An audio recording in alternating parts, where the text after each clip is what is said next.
kita bersyukur oleh karena anugerah, perlindungan, dan pertolongan Tuhan selalu nyata di dalam kehidupan kita.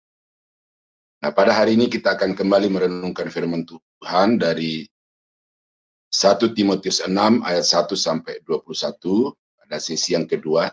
Tapi sebelumnya mari kita tunduk kepala, kita berdoa.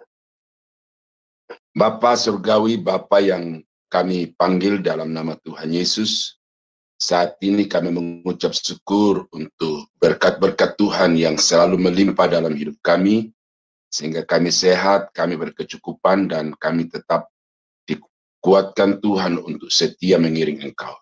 Sekarang ya Tuhan, kami akan mendengarkan firman-Mu, kiranya Roh Kudus dapat menguasai hati pikiran pendengaran kami, sehingga firman-Mu yang akan kami dengar, kami mengerti, dan kami dapat jadikan sebagai pedoman dalam hidup kami, mengiring dan melayani Tuhan.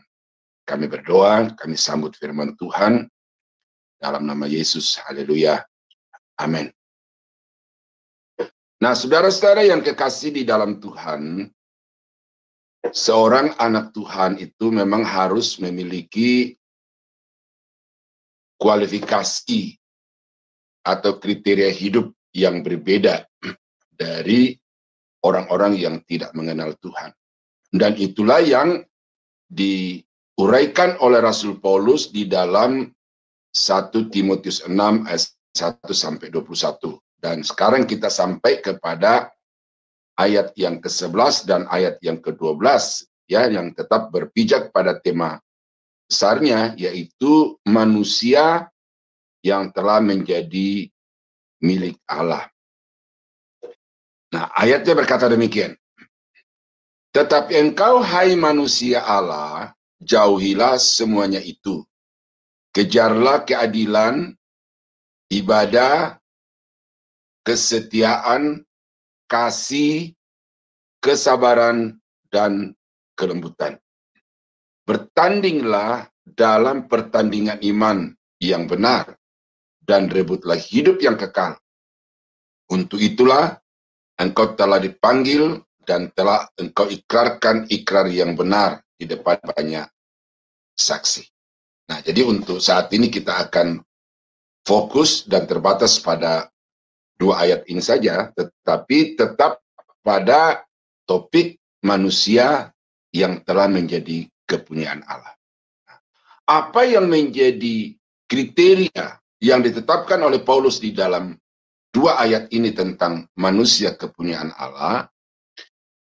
Yang pertama adalah dikatakan jauhilah kejahatan.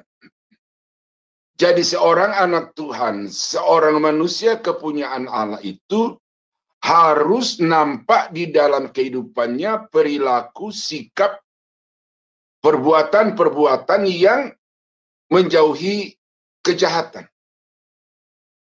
Dia benci kejahatan, tidak suka kejahatan, dan oleh karena itu maka dia tidak pernah berbuat atau melakukan kejahatan. Nah, apa yang dimaksud dengan kejahatan di dalam ayat yang ke-11 ini, itu kembali merujuk kepada ayat yang ke-9 dan ayat yang ke-10. Yang berkata, tetapi mereka yang ingin kaya terjatuh ke dalam pencobaan, ke dalam jerat, dan ke dalam berbagai-bagai nafsu yang hampa dan yang mencelakakan, yang menenggelamkan manusia ke dalam keruntuhan dan kebinasaan. Karena akar segala kejahatan ialah cinta uang.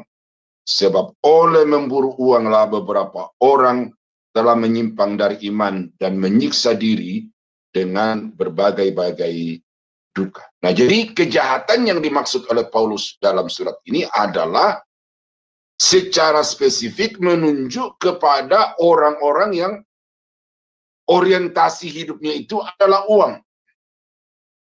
Yang segala-galanya di dalam hidupnya adalah uang. Pelayanannya bukan untuk membaktikan diri kepada Tuhan, tetapi pelayanan sebagai satu proyek untuk mendapatkan keuntungan. Dan itu Paulus dengan tegas mengatakan, jauhilah semuanya itu.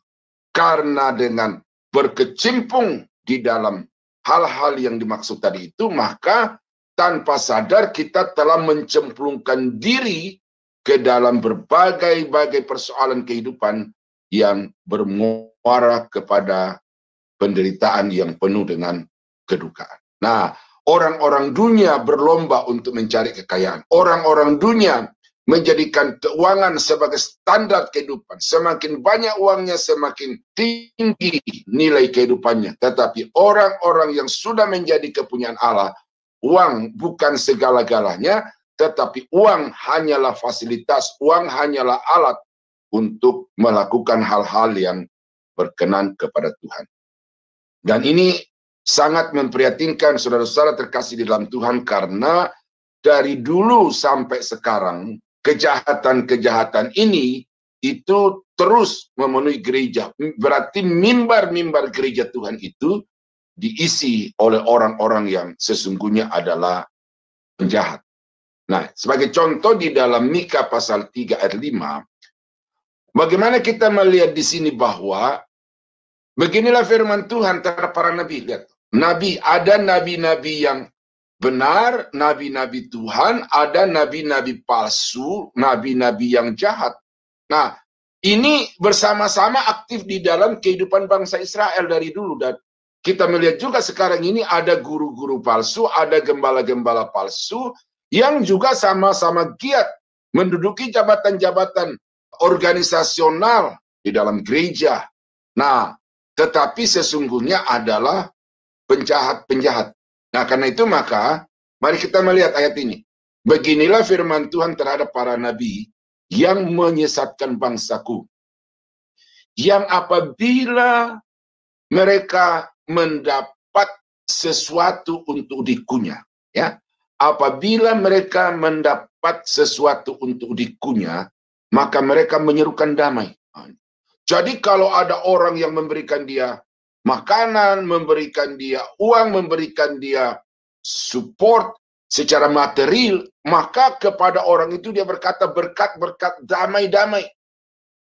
Tetapi terhadap orang yang tidak memberi sesuatu di dalam mulut mereka, maka mereka menyatakan perang. Ya, jadi kita melihat di sini ada satu pemisahan yang tegas dari penjahat-penjahat rohani ini, yaitu kalau orang kaya dipuji-puji, kalau orang kaya disenangkan gitu. Tetapi kalau orang-orang miskin yang tidak memberi apa-apa, maka tindas dari atas mimbar dengan kata-kata yang keras dan juga bahkan dengan ayat-ayat Alkitab yang dipergunakan secara jahat. Nah, jadi saudara-saudara kekasih dalam Tuhan, inilah yang perlu untuk kita waspadai.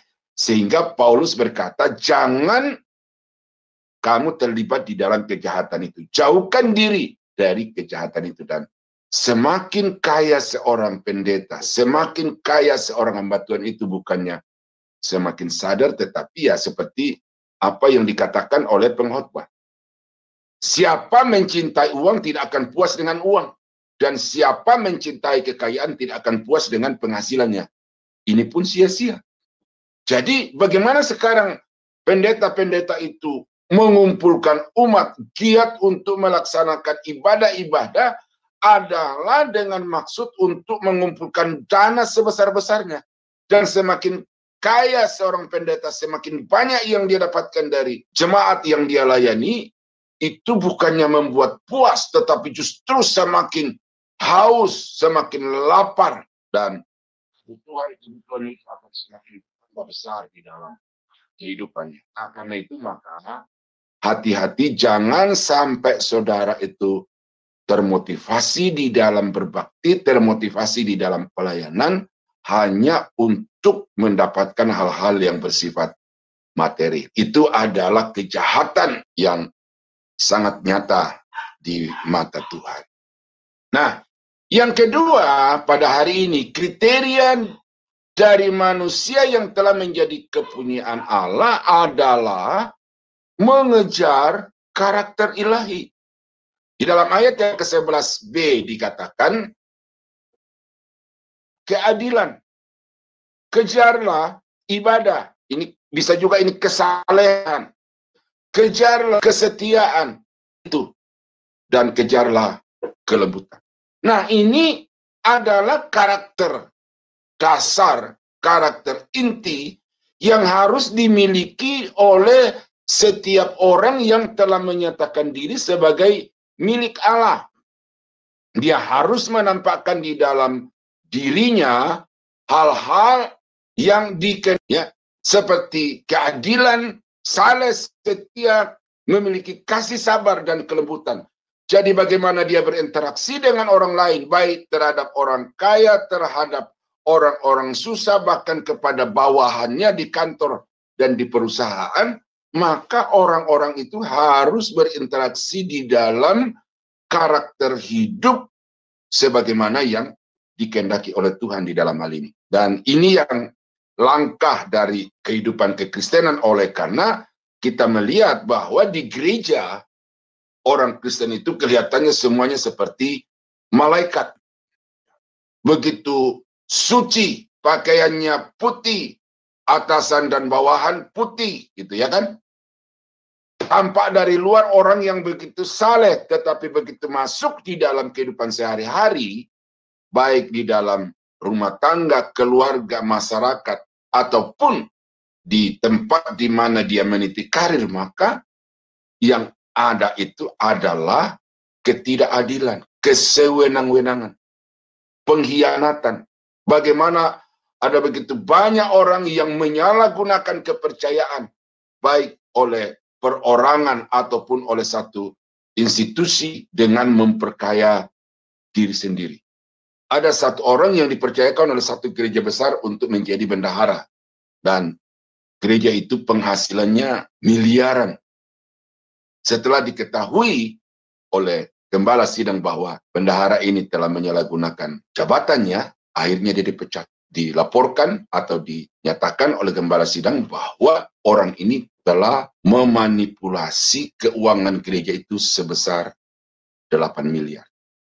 Nah, bayangkan, seorang yang berprofesi sebagai pelayan Tuhan dalam gereja, sebagai seorang yang memiliki jabatan pendeta di dalam gereja, tetapi karena karakter ilahi tidak ada di dalam dirinya, akhirnya dia melakukan pengkhianatan. Ya, pengkhianatan. Dia hianati pendeta yang telah mengangkat dia sebagai bendahara, gembala yang telah mengangkat dia sebagai bendahara, dan dia memperkaya diri sendiri dengan jabatan yang dipercayakan itu. Nah, ini adalah realita kehidupan. 1 tahun terakhir ini di Indonesia ada 3 peristiwa besar yang menggemparkan Indonesia. Dan sangat disayangkan bahwa peristiwa-peristiwa itu dilakukan oleh orang-orang yang berstatus sebagai orang Kristen. Saya tidak akan menyebutkan secara spesifik, tetapi saudara bisa melihat bagaimana kejahatan besar terjadi belakangan ini di Indonesia. Dan itu pelakunya adalah orang-orang Kristen. Nah, jadi saudara-saudara kekasih dalam Tuhan, ini Paulus sudah mengalami pada zamannya. Paulus sudah melihat ke depan bahwa perilaku-perilaku yang korup, perilaku-perilaku pengkhianat ini akan terus bertambah, terutama menjelang kedatangan Tuhan pada kali yang kedua. Dan karena itu maka Paulus menasehatkan, kejarlah karakter ilahi itu. Nah, saudara-saudara yang mendengarkan firman Tuhan ini, saya berharap supaya betul-betul saudara menyimak dan memahami, kemudian praktekkan di dalam kehidupan. Karena tidak ada gunanya saudara mengaku saya ini anak Tuhan, saya ini pelayan Tuhan, saya pasti masuk surga. Tetapi kalau yang nyata dalam kehidupan saudara itu adalah hal-hal yang bertentangan dengan apa yang dikatakan oleh Paulus. Sebabnya maka berperilaku adil, setia beribadah, setia terhadap semua kepercayaan, memiliki kasih, sabar, dan lembut di dalam menghadapi orang-orang yang selalu kita bina atau yang juga kerjasama dengan kita, karena kita melihat di dalam realitanya bahwa semua orang itu akan mengalami yang namanya dikecewakan, yang namanya disakiti, yang namanya dikhianati, dan karena itu maka kita harus selalu sabar, mengasihi dengan memberi pengampunan. Nah, itu yang kedua pada saat ini sampaikan kriteria seorang yang menjadi kepunyaan Allah adalah dia harus mengejar karakter ilahi. Nah, ini beberapa ayat sebagai pendukungnya. Ya, 1 Timotius 4 ayat 12 berkata, janganlah seorang pun menganggap engkau rendah karena engkau muda. Jadilah teladan bagi orang-orang percaya di dalam perkataanmu, di dalam tingkah lakumu, di dalam kasihmu, dan dalam kesetiaan serta di dalam kesucian hidup. Nah, ini sama. Paulus berkata kepada Timotius supaya memiliki karakter sebagai seorang hamba Tuhan. Agar pelayanannya itu dapat menjadi berkat, maka dia tidak cukup mengajar, dia tidak cukup berkhotbah, tetapi dia harus menunjukkan kepada jemaat yang dilayani, bahkan orang-orang yang ada di sekitarnya, satu, karakter hidup sebagai seorang kepunyaan Allah, sebagai seorang pelayan Tuhan, sebagai seorang milik Tuhan. Nah, Matius pasal 23 ayat yang kedua dan 3 ini satu himbauan yang sangat tegas kepada murid-muridnya. Ya. Dia berkata, ahli-ahli Taurat dan orang-orang Farisi telah menduduki kursi Musa. Jadi jabatan secara struktural juga secara fungsional itu ada pada orang-orang Farisi dan ahli-ahli Taurat. Nah, sebab itu turutilah dan lakukanlah segala sesuatu yang mereka ajarkan kepadamu. Nah, jadi di sini Yesus mengakui bahwa ahli-ahli Taurat, orang-orang Farisi ini pengajarnya baik, pengajarnya benar, dan karena itu dia berkata kepada murid-muridnya, ikuti ajaran-ajaran itu. Nah, tetapi dikontraskan dengan janganlah kamu turuti perbuatan mereka karena mereka mengajarkannya tetapi tidak melakukannya. Ini ironi. Kalau kita lihat dari segi kepemimpinan, tidak ada integritas di dalam diri ahli-ahli Taurat dan orang-orang Farisi ini karena lain bicara, lain perbuatan, lain kata, lain tingkah laku. Nah, Yesus berkata, ikuti ajarannya, terima ajarannya, praktekkan ajarannya, tetapi jangan mengikuti perilaku, tingkah laku, oleh karena mereka adalah orang-orang yang munafik, orang-orang yang saleh di luar, tetapi di dalamnya penuh dengan rancangan-rancangan kejahatan. Nah, yang ketiga pada hari ini, sebagai kriteria daripada manusia yang telah menjadi milik Allah adalah dikatakan bertandinglah dalam pertandingan iman yang benar dan rebutlah hidup yang kekal. Nah, ini mempertahankan iman dengan benar. Nah, jangan sampai saudara salah memahami kata rebutlah hidup yang kekal itu. Keselamatan atau hal hidup yang kekal itu bukan sesuatu yang kita bisa perjuangkan, yang kita bisa raih dengan usaha. Tetapi hidup yang kekal itu adalah anugerah, adalah pemberian dari Tuhan yang kita dapat raih dengan iman. Nah, tetapi sekarang sebagai orang-orang yang sudah menjadi pemilik hidup kekal, orang-orang yang sudah diselamatkan karena anugerah Allah itu, kita harus bertanding dalam pertandingan iman, mempertahankan iman kita itu secara benar di hadapan Tuhan. Saudara suka nonton di TV, di mana saja itu ya, baik pertandingan sepak bola, pertandingan tinju, katakan Mike Tyson gitu ya. Pertama kali dia merebut, juara itu dia rebut. Tetapi begitu dia sudah menjadi juara, dia masih terus bertanding. Tetapi di dalam bertanding itu bukan untuk merebut juara, tetapi untuk mempertahankan juara yang dia telah dapatkan itu. Dan di dalam mempertahankan sabuk juara yang telah dia dapatkan itu, dia harus bertanding dengan benar. Nah, mengapa ketika dia melawan Holyfield dia didiskualifikasi? Oleh karena dia melakukan pertandingan secara tidak fair. Karena dia tidak meninju dengan tangan, tetapi dia menggigit kuping Holyfield dengan giginya. Sesuatu yang pantang sesuatu yang dilarang di dalam dunia tinju. Nah, saudara-saudara, Paulus ya di dalam kehidupannya dia tahu bahwa dia sudah selamat. Dia sudah selamat, Paulus itu. Tetapi kemudian di dalam pengiringannya kepada Tuhan itu, dia selalu menjaga diri dengan baik dan benar. Nah, di dalam 2 Timotius 4 ayat 6 sampai 8, kita mau belajar dari sini tentang bagaimana seseorang manusia yang telah menjadi milik Allah itu dapat mempertahankan imannya, memelihara imannya dengan benar. Paulus berkata, mengenai diriku, darahku sudah mulai dicurahkan sebagai persembahan dan saat kematianku sudah dekat. Aku telah mengakhiri pertandingan yang baik. Nah ini, aku telah mengakhiri pertandingan yang baik. Artinya selama dia berlari dari start awal sampai mendekati finish itu, bahkan finish itu, dia berlari di dalam aturan, tatanan, dan ketetapan yang sudah ditetapkan oleh komite. Nah, aku telah mencapai garis akhir, dan aku telah memelihara iman. Nah, ini yang harus dipertahankan secara terus-menerus. Untuk selamat itu, anugerah Allah. Tetapi sesudah kita diselamatkan dan berjalan mengiring Tuhan, maka di dalam pengiringan kita kepada Tuhan itu, kita harus senantiasa memelihara, harus senantiasa menjaga iman dengan melakukan perbuatan-perbuatan yang diajarkan melalui firman Tuhan.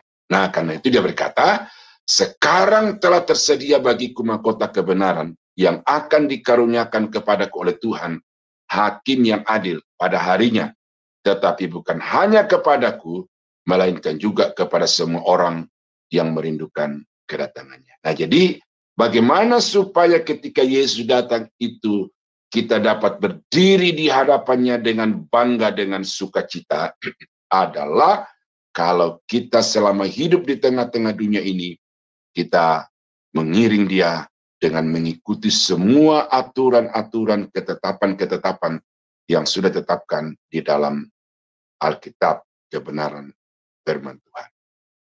Nah, di dalam Kolose pasal 1 ayat 21 sampai 23, Paulus berkata, juga kamu yang dahulu hidup jauh dari Allah dan yang memusuhinya dalam hati dan pikiran seperti yang nyata dari perbuatanmu yang jahat, sekarang diperdamaikannya di dalam tubuh jasmani Kristus oleh kematiannya untuk menempatkan kamu kudus dan tak bercela dan tak bercacat di hadapannya.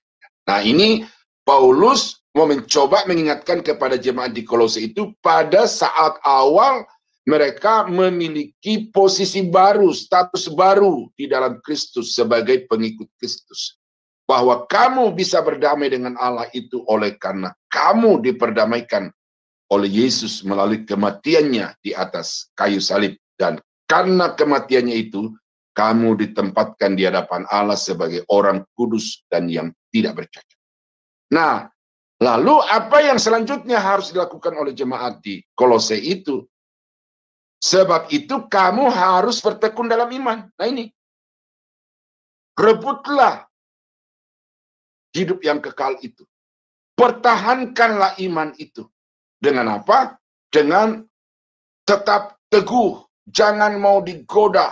Jangan mau digeser, dipindahkan dari pengharapan yang telah kamu terima di dalam Yesus melalui Injil. Nah ini penting saudara-saudara, karena kita melihat sekarang itu, arah kehidupan orang Kristen itu di pertengahan perjalanan atau perjalanan selanjutnya dari ketika dia menerima Tuhan, itu beralih. Awal mulanya dia tulus mengiring Tuhan. Awal mulanya dia tulus berbakti dan melayani Tuhan. Tetapi kemudian bersamaan dengan berjalannya waktu, ada godaan-godaan yang datang dari luar. Maka kemudian dia bergeser. Dan karena itu kita melihat bahwa di dalam Alkitab juga ada orang yang kemudian jatuh oleh karena setelah dia mengiring Tuhan, pikirannya diorientasikan kepada hal-hal yang bersifat duniawi. Dan itu Paulus dalam timnya itu dia temukan orang-orang yang tadinya setia bersama-sama dengan Paulus, tetapi kemudian dia dieliminasi dari kesatuan tim itu. Oleh karena apa? Karena dikatakan mereka telah mencintai dunia. Nah, jadi karena itu maka Paulus berkata dalam ayat ini, kamu harus bertekun di dalam iman. Apa tantangan, apa persoalan, jangan sampai kamu mundur dari Tuhan, tetapi terus maju dan kemudian iring Tuhan sampai pada akhirnya. Nah, itulah kriteria dari manusia yang telah menjadi kepunyaan Allah. Dia menjauhi kejahatan, dia memiliki karakter ilahi, lalu dia tekun di dalam mengiring Tuhan atau di dalam memelihara iman. Nah, kiranya renungan firman Tuhan pada saat ini dapat menjadi berkat, dapat menjadi satu pemahaman baru, pencerahan baru yang lebih dalam kepada Bapak Ibu, dan saya doakan supaya saudara betul-betul dapat menampakkan kehidupan sebagai orang-orang yang telah menjadi milik Tuhan. Mari kita berdoa. Bapa di surga, kami berterima kasih karena kami sudah diajar oleh kebenaran firman-Mu, bagaimana kami harus hidup sebagai seorang milik Tuhan, sebagai seorang anak Tuhan. Dan karena itu Bapa, tolong kami dengan Roh-Mu Kudus, dengan kuasa firman Tuhan, supaya kami mampu untuk mempraktekkan ajaran firman Tuhan ini di dalam kehidupan kami. Kami berdoa berterima kasih dalam nama Tuhan.